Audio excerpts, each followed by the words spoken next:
So I said that I'd be doing a video on bladder cancer, and part of the reason is because I volunteered for the Bladder Cancer Network, and the reason that I volunteered is, well, because I needed some volunteerships anyway. At first I thought, nah, what do I have to do with bladder cancer? And, I'm looking for someone else anyway, and I considered it, well, just because, but then I thought, wait a minute, you know what? Okay, so my family doesn't have bladder cancer or anything, but we do have a history of cancer in our family.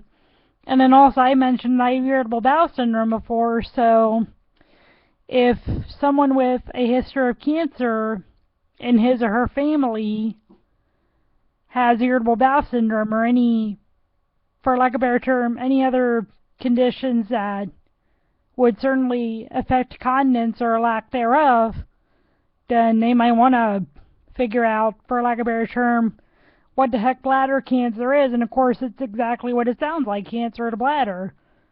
What else would it be? That takes no rocket science to figure out. And not only that, the more I thought about it, it's like, okay, if you have a tumor in your bladder, you're definitely going to have continence issues. And of course I also thought about the commercials that I've seen before in terms of prostate cancer and stuff. And so if you imagine IBS, if you imagine prostate cancer, my bad, and enlarged prostate, although I'm sure prostate cancer would affect it too. Anyway, so if you have any condition that already exacerbates bladder issues, try having bladder cancer, meaning a tumor that's directly in or on your bladder, or a part that would certainly be connected to it. And so, for example, if you have, I don't know, urethra cancer, it could metastasize to the bladder, and I'm definitely sure that it could, then, so I did do some research on it, and obviously what you would have to do in terms of avoiding bladder cancer is, of course, don't smoke, and, make sure you're not eating unhealthily and all that, and things along those lines, of course. So what can you do to, prevent any cancer, which is you got to eat healthy, you got to check to make sure there's not a history of cancer in your family, although if there is, you definitely want to get things checked. You want to be aware of what you should do and what you shouldn't do, things along those lines. And you should also think about what your other risks are. So, and not only that, let me say this too. I had it on my mind. But I actually talked to the recruiter.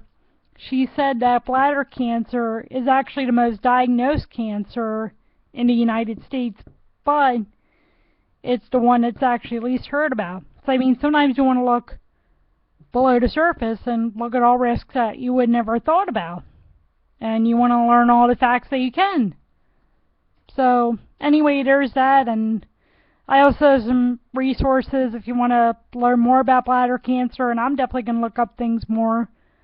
My point being, nonetheless, I just wanted to give you, first of all, a personal angle as to why I even got involved in volunteering for the Bladder Cancer Advocacy Network, and then secondly, of course, saying, hey, the word needs to get out, and that's what I was asked to do. And given that I have a history of cancer in my family, and given that I have irritable bowel syndrome, and even that I've seen those commercials for conditions like enlarged prostate in the past, although I certainly don't have an enlarged prostate, let alone a prostate, I do have something that, of course, would exacerbate continence issues or the lack thereof.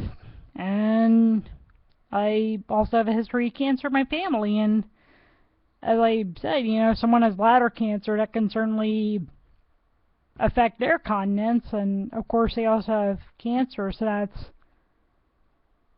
for lack of a better term, that's a whole bunch of issues they have to deal with right there.